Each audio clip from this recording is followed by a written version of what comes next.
ചതി നേരിട്ടിട്ടിരിക്കുന്ന ഒരു നക്ഷത്രക്കാരനായിരിക്കും. ആ നക്ഷത്രത്തിൽ ചതി ഒരു പൊതു സ്വഭാവമായിട്ട് കാണുന്നുണ്ടെങ്കിൽ നമ്മളത് പറയുന്നത് അതൊരു ഹോപ്പാണല്ലോ, ഈശ്വര വിശ്വാസം എന്ന് പറയുന്നത്. ഈശ്വരവാദി സയൻസിനെ കൂട്ടുപിടിക്കുന്നു, വിശ്വാസി പരിഹാര കർമ്മങ്ങൾക്ക് നല്ല പൈസയാണോ വാങ്ങുന്നത്?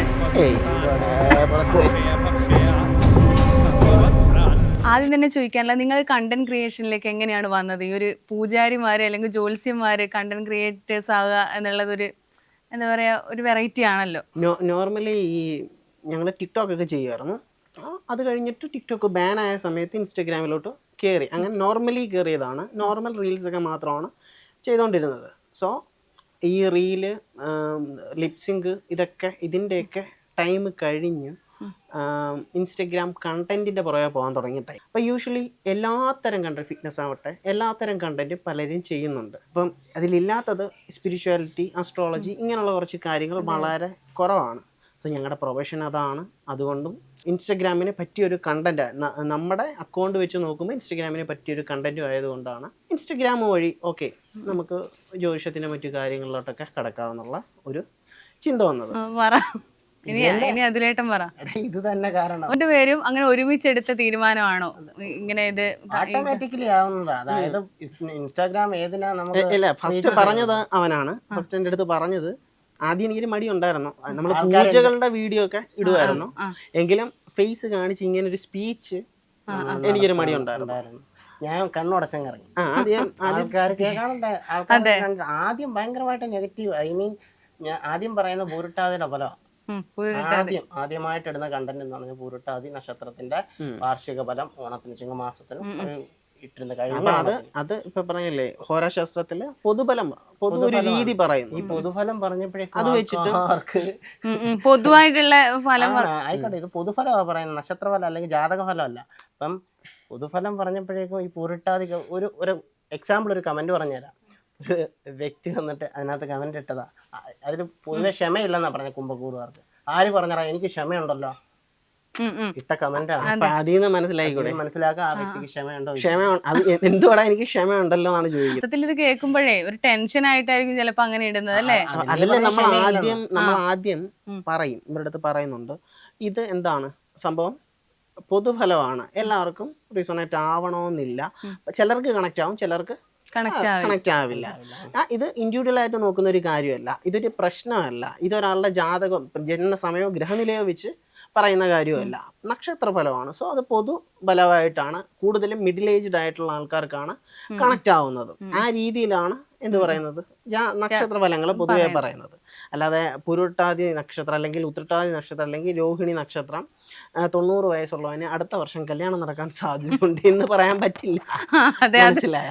അപ്പം ഒരു 20 to 40 കൂടുതലും റിസണേറ്റ് ആവുന്നത്. അപ്പൊ അങ്ങനെയാണ് ഈ നക്ഷത്രഫലം ഈ 20 to 40 വയസ്സിനിടയിലുള്ളവർക്കാണോ? അതിനകത്ത് മരണസാധ്യത ഉണ്ടെന്ന് കാണുമ്പോ 70 ചിന്തിക്കണം. മനസ്സിലായ? അല്ലാതെ വിദ്യാർത്ഥികളെ ചിന്തിക്കണം. 5 വയസ്സ് വരെ ഇടയിലുള്ളവര് ജോലി സംബന്ധമായിട്ടുള്ള കാര്യങ്ങളെ പറ്റി പറയുമ്പം ഈ പറയുന്ന 20 ജോബ് സീക്കേഴ്സ് അവര് ചിന്തിക്കണം. ഉദാഹരണത്തിന് 90 വയസ്സായ ഒരു മനുഷ്യൻ, അദ്ദേഹം ഈ വീഡിയോ കാണുന്നു, കണ്ടിട്ട് അതിനകത്ത് പറയുന്നു പൂരട്ടാതി നക്ഷത്രക്കാർക്ക് അല്ലെങ്കിൽ രോഹിണി നക്ഷത്രക്കാർക്ക് അടുത്ത 3 മാസത്തിനുള്ളിൽ ജോലി കിട്ടാനുള്ള സാധ്യതയുണ്ട്. പുള്ളി ഇത് നോക്കിയിരിക്കാനേ പറ്റും. മനസ്സിലായ? അപ്പം ആ യുക്തിയും കൂടെ വെച്ച് അത് പറയുന്നത് മനസ്സിലാക്കുകയാണ് വേണ്ടുന്നത്. അതിൽ ഇതെല്ലാം പറഞ്ഞത് എൻ്റെ നെഞ്ചത്തോടാണെന്ന് പറഞ്ഞു വന്ന് നമ്മുടെ നെഞ്ചത്ത് പൊങ്കാല ഇടാതിരിക്കുകയാണ്. അങ്ങനെ കുറെ കമന്റ് വരും, നെഗറ്റീവ് വരും, പോസിറ്റീവും വരും. ഈവൻ നമ്മളുമായിട്ട് അടുത്ത് കഴിഞ്ഞാൽ അല്ലെങ്കിൽ നമ്മളടുത്ത് ഇവൻ പേഴ്സണൽ കൺസൾട്ടിങ് എടുക്കുകയോ അങ്ങനെയുള്ള കാര്യങ്ങളായിട്ട് നമ്മളുമായിട്ട് സംസാരിച്ചിട്ടുള്ളവരാണെങ്കിൽ അവർക്കത് മനസ്സിലാവും, കാര്യങ്ങൾ പറഞ്ഞ് മനസ്സിലാക്കും.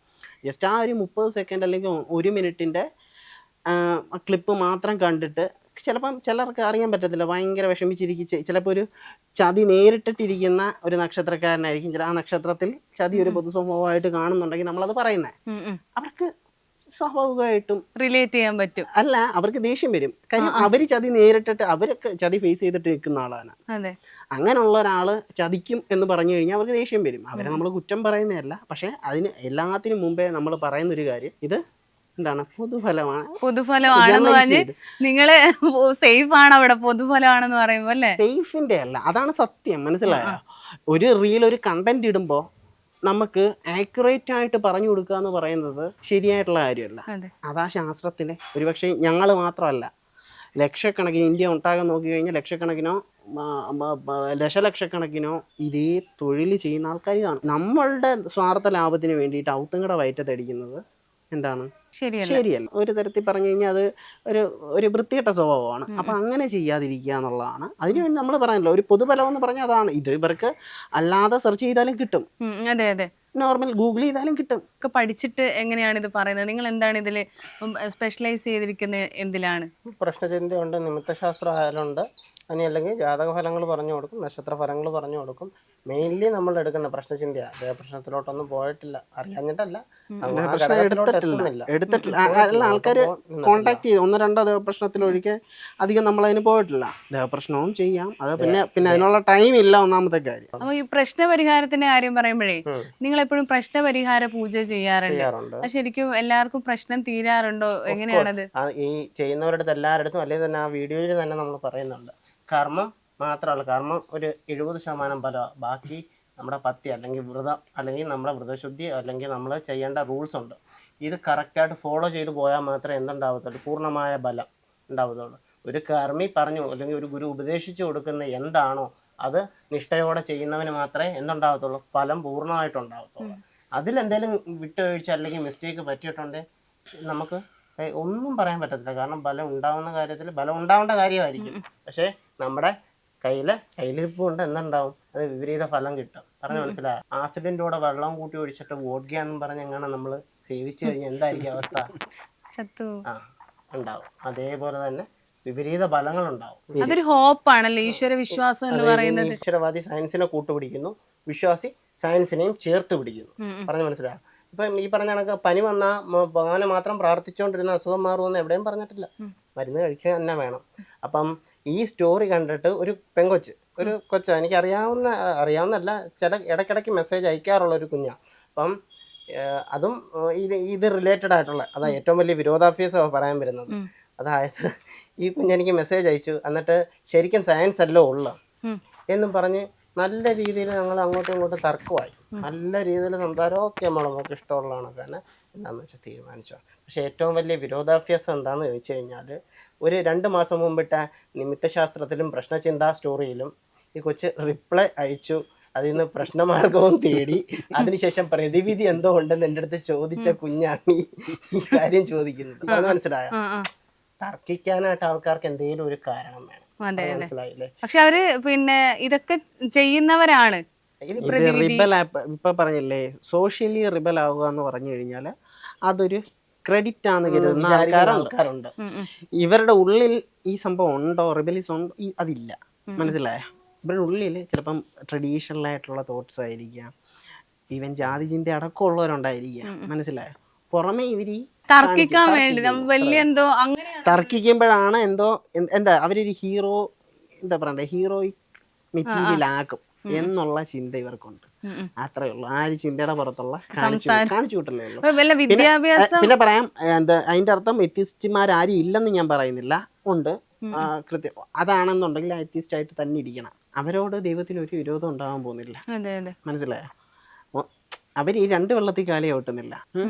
ഞങ്ങൾ അതിനെ വിശ്വസിക്കുന്നുണ്ട്, പക്ഷെ അങ്ങനെ ഒരു സംഭവം ഇല്ല, നിങ്ങൾ ഈ പറയുന്ന എല്ലാം നുണയാണ് എന്ന് പറയുന്ന ടീംസാണ് ഏറ്റവും കൂടുതൽ ഈ മൂർത്തി ചൈതന്യങ്ങൾ ഉണ്ടാക്കി. ഈ അവർ വിശ്വസിക്കുന്ന പറയുന്ന അതിന് ഒരു മൂർത്തി സ്വരൂപം കൊടുക്കുവാണ് തന്ത്രം ചെയ്യുന്നത്. മനസ്സിലായി? അത് ശിവൻ എന്നാവട്ടെ, വിഷ്ണു എന്നാവട്ടെ, ഏത് ഇതും ആവട്ടെ, അതാണ് താന്ത്രിക മതം എന്ന് പറയുന്നത്. അവരെ എന്താണ്, ഒരു ഐഡലിനകത്ത്, ഒരു പ്രതിമയ്ക്കകത്ത്, ഒരു വിഗ്രഹം മാനസികമാവാം, ഭൗതികമാവാം, വിഗ്രഹത്തിൽ സ്വരൂപം കൊടുത്തിരുത്തുകയാണ് ചെയ്യുന്നത്. അതിനെയാണ് നമ്മൾ എന്ത് പറയുക, ദൈവം എന്ന് വിളിക്കാറില്ല, അതിനെ വിളിക്കുന്ന മൂർത്തി എന്നാണ്, ഡേറ്റ് എന്നാണ്, മൂർത്തി എന്നാണ് വിളിക്കുന്നത്. ആ മൂർത്തിക്ക് ചൈതന്യം ഉണ്ടാവും. മനസ്സിലായോ? ആ മൂർത്തിക്ക് ഒരു ചൈതന്യം ഉണ്ടാവും. അവിടെ നിന്ന് അനുഗ്രഹ കലകൾ വരികയും ചെയ്യും.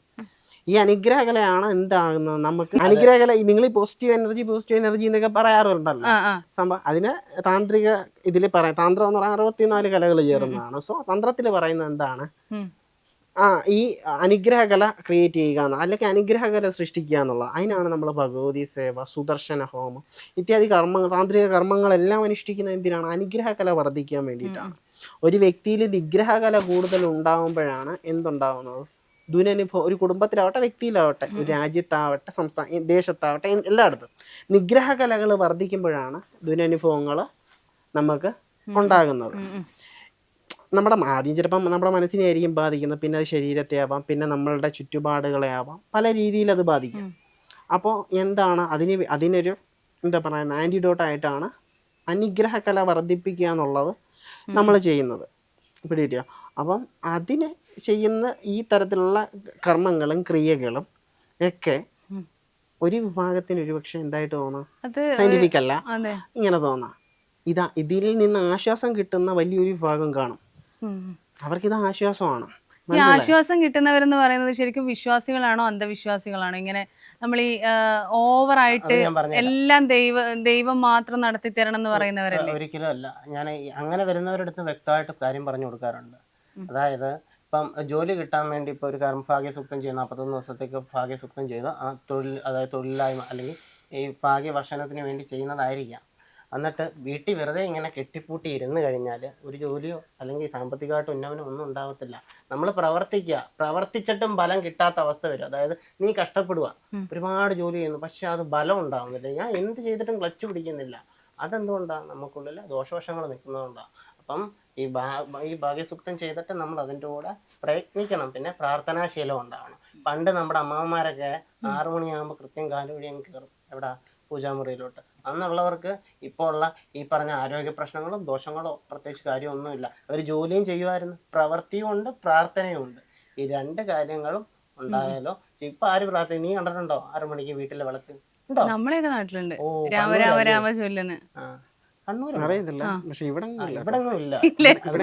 അല്ല, നമ്മൾ ക്രിയേറ്റ് ചെയ്തോണ്ടിരിക്കുവാണ്. മനസ്സിലായോ? അത് ആൾക്കാരെ മാറ്റിക്കൊണ്ടിരിക്കുകയാണ്. ഇപ്പൊ ചിലപ്പോ 1000 പേര് മാറിക്കാണും. ചിലപ്പോ 10 വർഷം കഴിയുമ്പോ ഈ 1000 എന്നുള്ളത് 10 ലക്ഷം ആവും. ഈ 10 ലക്ഷം പേരെ ഈ ഒരു ധർമ്മത്തിലോട്ട് അല്ലെങ്കിൽ ഈ ഒരു ചിന്ത അവരുടെ ജീവിതത്തിന് മെച്ചം ഉണ്ടാവും. അതുകൊണ്ട് അത് വേറൊരു കാര്യം. ഈ ഒരു ജീവിതചര്യയിലേക്ക് കൊണ്ടുവരാൻ സാധിക്കുന്നുണ്ടെങ്കിൽ അത് തന്നെയാണ് ഏറ്റവും വലിയ അച്ചീവ്മെന്റ്. നിങ്ങളെ ഇരട്ടകളായപ്പോഴേ ശരിക്കും പെൺകുട്ടിയൊക്കെ മാറിപ്പോവും നിങ്ങളെ? ഇല്ല, അറിയാവുന്നവർക്ക് മാറാം. ആദ്യം കാണുന്ന 2-3 പേർക്കും ഇപ്പൊ നിനക്ക് മനസ്സിലാവുന്നില്ലേ? ആദ്യം കണ്ടു കഴിഞ്ഞപ്പോ കിട്ടുന്ന മാറ്റമുണ്ട്. 2 പേർക്കും മനസ്സിലാവും. നിവേദ്യ സിനിമയില് വിനു മോഹനില്ലേ, വിനു മോഹനെ കാണാൻ കുറെ പെൺപിള്ളേര് വരില്ലേ? അതുപോലെ നിങ്ങൾ അമ്പലത്തിൽ പൂജ ചെയ്യുമ്പോ വരുവോ? ഒരു മനുഷ്യൻ അതൊരു റീൽ ഇട്ടിട്ടുണ്ട്. ഒരു മനുഷ്യൻ കുഞ്ഞെടുത്തില്ല. ഒരു മനുഷ്യനെ ഉണ്ടായിരുന്നെന്ന് പറഞ്ഞു കഴിഞ്ഞാൽ, ഞാൻ നിന്നിരുന്ന ക്ഷേത്രത്തിൽ ഉണ്ടായിരുന്നെന്ന് പറഞ്ഞു കഴിഞ്ഞാൽ 2 പ്രായമായ 2 പേര്, പിന്നെ അവിടുത്തെ കഴകം, അവരും പ്രായമായി. ഈ 3 പേരെ അല്ലാതെ ഞാൻ ആരെയും കണ്ടിട്ടില്ല. വെളിന്ന് നിങ്ങൾക്ക് ഇപ്പൊ റീല് കാണുമ്പോ ഇങ്ങനെയൊക്കെ വരും എടുക്കുന്നൊക്കെ തോന്നും. മനസ്സിലായോ? ചിലപ്പോ വേറെ പയ്യന്മാരുടെ അടുത്തൊക്കെ ചെല്ലുമായിരിക്കും. നമ്മുടെ അടുത്തൊട്ടൊന്നും ആരും വന്നിട്ടില്ല. നിങ്ങൾ നല്ല മസിലും ഒക്കെ. അല്ല, അതൊരു കാര്യമുണ്ട്. ഞങ്ങൾ ഈ ക്ഷേത്രങ്ങളിൽ 10 കൊല്ലത്തോളമായി. ഞങ്ങൾ കേറുന്ന സമയത്ത് ഞങ്ങളെ കണ്ടിട്ടില്ല. അതുകൊണ്ടിട്ടാണ് ഏതാണ്ട് 100 കിലോയ്ക്ക് അടുപ്പിച്ച് വലിയ വണ്ണവും ഈ ഇന്നത്തെ ഒരു രൂപവും ആയിരിക്കത്തില്ല. അപ്പൊ അവർ ഈ ട്രാൻസ്ഫോർമേഷൻ ആദ്യം തൊട്ടേ കണ്ടു. അപ്പം അവരുടെ മൈൻഡിലേക്ക് ലെവൻ തന്നെ വേറെ അതല്ല, അവർക്ക് അറിയാം ലെവൽ അങ്ങനെ ഇരുന്ന ഇങ്ങനെ ആയെന്നേ ഉള്ളൂ എന്നാണ് അവരുടെ ചിന്ത. മനസ്സിലായ? അതായത് ക്വാളിഫിക്കേഷൻ ആണ്. അതെ, ഇപ്പൊ ഈ ജോത്സ്യത്തിലാണേലും സിനിമയ്ക്കകത്തിൽ അയാൾ പറയല്ലോ, അയ്യോ അങ്ങനെ വരുന്നത് ശ്രീനിവാസൻ, ഞാനേ പോളിടെക്നിക്ക് പഠിച്ചതാ. അല്ല, ഫസ്റ്റ് സമ്മത കഴിഞ്ഞപ്പോഴേ നിർത്തി. പിന്നെ ഇവര് എല്ലാരും പൂജാരിമാരും ജ്യോത്സ്യന്മാരാണോ? എന്തോ ചോദിച്ചാ വീട്ടിലെല്ലാരും അങ്ങനെയാണോ? നമ്മുടെ കുടുംബത്ത് ചേട്ടന്മാർ, ഞങ്ങളുടെ വല്യമ്മച്ചിയുടെ മക്കള്, വല്യമ്മച്ചിയുടെ ഒക്കെ മക്കള്, അവര് ദേവസ്വം ബോർഡ് എംപ്ലോയീസ് ആണ്. ഞങ്ങളെ പഠിപ്പിച്ചത് ഇത് ചേട്ടന് തുടക്കം ചേട്ടൻ്റെ അടുത്ത് പോയിട്ടാണെങ്കിലും ഈ പൂജയുടെ ബാക്കി കാര്യങ്ങൾ ഇച്ചിരി ഇതിന്റെ കോറായിട്ടുള്ള കുറെ കാര്യങ്ങൾ, ഈ ജാതി വിദ്വേഷത്തിനെതിരെ സംസാരിക്കാനടക്കം ഞങ്ങളെ പഠിപ്പിച്ചത് പ്രസന്നൻ തിരുമേനി എന്ന് പറയുന്ന ഒരു ചേട്ടനാണ്. നമ്മുടെ ഗുരു. ജ്യോതിഷോടൊക്കെ ഉള്ള എല്ലാത്തിനും തുടക്കം ഇട്ട് തന്നതിന് ശേഷം നമ്മളടുത്ത് പറഞ്ഞു ക്യൂരിയോസിറ്റി. ജ്യോതിഷത്തിലെ ക്യൂരിയോസിറ്റി എന്ന് പറയുന്നത്, ആദ്യം ചെല്ലുന്ന സമയത്ത് ഇവിടെ അടുത്ത് വള്ളിക്കീഴിലൊരു ക്ഷേത്രമുണ്ട്, അവിടെ കക്ഷി നിൽക്കുന്ന പൂമുഖത്ത്. അപ്പം എപ്പോഴും പകരം കക്ഷിക്കായിട്ട് ഞാനാ പോയിക്കൊണ്ടിരിക്കുന്നത്. അന്ന് നിന്റെ ദൈവാധീനം ഒന്ന് നോക്കട്ടെ എന്ന് പറഞ്ഞു. ദൈവാധീനം കർമ്മസ്ഥാനത്തുണ്ടറ എന്ന് പറഞ്ഞു. അപ്പൊ നമുക്കറിയോ ഈ പ്ലസ് ടു ഇല്ലേ, കർമ്മസ്ഥാനം എന്തുവാണ് ഈശ്വര, ഇയാളെങ്ങനെ പറഞ്ഞു ഈശ്വരാധീനം, ഇതെന്തു സംഭവം, ക്യൂരിയോസിറ്റിയാ. അന്ന് നമ്മൾ കർമ്മത്തെ പറ്റി പൂജാവിധികളെ അങ്ങനെയാണോ പഠിച്ചത്? അങ്ങനെയാണോ ക്യൂരിയോസിറ്റി തുടങ്ങി. അല്ല, അദ്ദേഹത്തിന്റെ ഇടയ്ക്ക് തന്നെ നമ്മൾ പറഞ്ഞു പാദങ്ങളെ പറ്റി പഠിച്ചു, നക്ഷത്രങ്ങളെ പറ്റി, രാശികളെ പറ്റി. ഇതൊരു കണക്ക് ആദ്യം തന്നെ പറഞ്ഞു, മോനെ ഇത് കണക്കൊന്നും കാര്യമുണ്ട്. അന്ന് ഇന്നിപ്പോ പഞ്ചാംഗം നമുക്ക് ജസ്റ്റ് ക്ലിക്ക് ചെയ്ത് അപ്പൊ കിട്ടും. അത് വെച്ചിട്ട് നമുക്ക് പ്രശ്നം ഫലം പറഞ്ഞാൽ മതി. അന്ന് ഇത് നമ്മൾ കണക്ക് കൂട്ടിയെടുക്കണം. ഈ രാശി അന്ന് ഇതില്ല. അന്ന് പിന്നെ ബുക്കിന്റെ പഞ്ചാംഗം അത് തന്നെ നമ്മൾ മറിച്ച് നോക്കി കണ്ടുപിടിക്കണം. അതും ഒരു ദിവസത്തെ തുടക്കത്തിലെ രാശിയെ കൊടുത്തേക്കണം. ബാക്കി കാര്യങ്ങൾ നമ്മൾ കണക്ക് പിടിച്ചെടുക്കണം. ഈ ഗ്രഹങ്ങളുടെ സമയനിർണ്ണയം ഉണ്ട്, ഓരോ ഗ്രഹങ്ങളും പോകുന്നതിന് നിർണ്ണയങ്ങൾ. അത് വെച്ച് നമ്മൾ കാൽക്കുലേറ്റ് ചെയ്തിട്ടാണ് രാശി കൃത്യമായിട്ട് എടുക്കേണ്ടത്. പക്ഷെ നല്ലോണം പഠിക്കണം, മെനക്കെടണം. ഇപ്പൊ ഇല്ല. ഇപ്പോഴത്തെ ജ്യോത്സ്യന്മാരൊക്കെ വെറുതെ കുറച്ചും കൂടെ ഇപ്പൊ കാൽക്കുലേറ്റർ വന്നില്ലെങ്കിൽ കൂട്ടണമായിരുന്നു. കാൽക്കുലേറ്റർ വന്നോണ്ട് അത് കാൽക്കുലേറ്റർ ഉപയോഗിക്കുന്നവൻ ഒരു മാത്തമാറ്റീഷ്യൻ അല്ല നമുക്ക് പറയാൻ പറ്റുമോ എന്ന് പറയുന്ന കണക്ക് നമുക്ക് രാശി ഇപ്പൊ കൈ കിട്ടും. പ്രശ്നഫലം പറയണമെങ്കിൽ അറിയണം, പഠിക്കണം. പൈസ ഇല്ലാതെ അമ്പലത്തില് പൂജാരി ആയിട്ടുണ്ടെന്ന് പറയുന്നത്. അല്ല, അത് പ്രത്യേകിച്ച് എന്താ അവിടെ ശമ്പളം എന്ന് പറയുന്നതൊക്കെ രീതി കൊടുക്കത്തക്ക ആരും ഇല്ല. മനസ്സിലായ, ശമ്പളം കൊടുക്കത്തക്ക രീതിയിൽ ആരും ഇല്ലായിരുന്നു. പിന്നെ നമ്മളെന്താണ് ഭഗവാനെ ചെല്ലുമ്പോൾ ഭഗവാന്മാരാരായാലും അവരുമായിട്ടൊരു അടുപ്പം വരും. നേരത്തെ പറഞ്ഞ അവിശ്വാസികളുടെ കാര്യമല്ല, വിശ്വാസമുള്ളവർക്ക് സ്വാഭാവികമായിട്ടൊരടുപ്പം ഉണ്ടാകും. അങ്ങനെ ഒരു അടുപ്പം ഉണ്ടായതുകൊണ്ടും പിന്നെ എന്താ ഇതിന് എനിക്കല്ലാതെ തന്നെ വരുമാനം വരേണ്ട രീതിയിൽ സോഴ്സിൽ വരും. ആര് വിശ്വാസം ഉണ്ടായതുകൊണ്ടും പിന്നെ നമ്മളതൊരു എന്താ പറയണ്ടേ, ഒരു സേവനമായിരുന്നു. കാശുണ്ടാക്കാനുള്ള ഒരു വഴിയായിട്ട് അതിനെ കണ്ടില്ല. ഒരു ക്ഷേത്രത്തിലെ പൂജ നടത്തി കൊടുക്കുന്നതിനെ ഞാൻ കണ്ടില്ല. നമ്മളായിട്ട് അങ്ങോട്ട് തന്നെ ചിലവാക്കിയിട്ടാണ് ആ ക്ഷേത്രത്തിലെ കാര്യങ്ങളെല്ലാം ഇതുവരെ നടത്തിയത്. പിന്നെ കുറെ നാൾ കഴിഞ്ഞപ്പോൾ നമ്മൾ യൂഷ്വലി മാറും. എത്രയൊക്കെയായാലും ഒരു 10-15 കൊല്ലം കഴിയുമ്പോൾ ആൾക്കാർക്ക് പൊതുവേ മടുക്കും. എന്തെങ്കിലുമൊക്കെ ഇല്ല പറയുന്ന പോലെ വിദ്വേഷങ്ങൾ വരും. നമ്മൾ സ്വതവേ അങ്ങ് മാറിയതാണ്, അതിന്റെ ആവശ്യമില്ല എന്ന് കണ്ടിട്ട്. ഇപ്പം പൈസ ഉണ്ടോ ഈ ബിന്ദുദിന ക്ഷേത്രത്തിൽ പിന്നെ പൂജ ചെയ്യുന്നതില്? അല്ല, നമ്മള് പരിഹാര കർമ്മങ്ങൾക്കൊക്കെ എന്തായാലും നമ്മള് കാശ്, പരിഹാര കർമ്മങ്ങൾക്കൊക്കെ നല്ല പൈസയാണോ വാങ്ങുന്നത്? ഇല്ല, നമ്മള് പറഞ്ഞല്ലോ, നമ്മള് ചാർത്ത് കൊടുക്കാറേ ഉള്ളൂ. ഇത് നിങ്ങൾക്ക് എവിടെയും നടത്താം, നമ്മുടെ നടത്തണം ഒരിടത്ത് നമ്മള് പറയുന്നത്. ദീക്ഷ കൊടുക്കുക നമ്മുടെ അടുത്ത് എല്ലാരും ചെയ്യുന്ന കാര്യമല്ല ഒന്നാമത്തെ കാര്യം. പിന്നെ കർമ്മം ഇവിടെ ചെയ്യണമെന്ന് നമ്മൾ ആരെയും നിർബന്ധിച്ചിട്ടില്ല. ഇങ്ങോട്ട് പറയുവാണെങ്കിൽ മാത്രമേ നമ്മൾ നടത്തുള്ളൂ. നമ്മുടെ ഇടയ്ക്ക് നിങ്ങളിത് ഒരു വട്ടം പറഞ്ഞു എന്നിട്ട് പിന്നെ അടുത്ത നിങ്ങൾ കർമ്മം ചെയ്യണം വേണ്ട. നമ്മുടെ ഇടയ്ക്ക് നടത്തുന്നവർക്ക് നമ്മൾ ആദ്യം പറയുന്ന കാര്യം റൂൾസ് ഉണ്ട്, പറഞ്ഞു മനസ്സിലാവും. മറ്റുള്ളവരുടെ ഇപ്പൊ കാശ് മേടിച്ചിട്ട് അവന്റെ പാട്ടിന് റൂൾസ് ഉണ്ട്, ആ റൂൾസ് ഫോളോ ചെയ്യാൻ പറ്റുമെങ്കിൽ മാത്രമേ നമ്മുടെ അടുത്ത് നടത്താൻ ചെയ്യുള്ളൂ. കാര്യം എന്ന് പറഞ്ഞു കഴിഞ്ഞാൽ നമ്മളെ സംബന്ധിച്ചിടത്തോളം ഇവര് തരുന്ന ഫീഡ്ബാക്കിന് ഭയങ്കര വാല്യൂ ഉണ്ട്. കാര്യം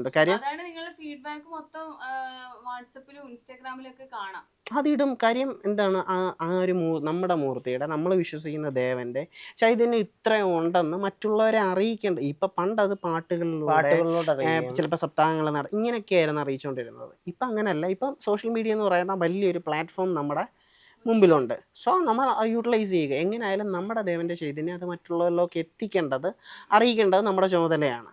അവരുടെ അനുഭവം ഷെയർ ചെയ്യുന്നതുകൊണ്ടാണ് നമ്മൾ പറയുന്നത്. ഈ നമ്മൾ വെക്കുന്ന നിബന്ധന ഇത്രയും കാര്യങ്ങളാണ്. നിങ്ങൾക്ക് മാറ്റം ഉണ്ടായാലും നല്ലതുണ്ടായാലും ചീത്ത ഉണ്ടായാലും അത് നമ്മളെ അറിയിക്കണം.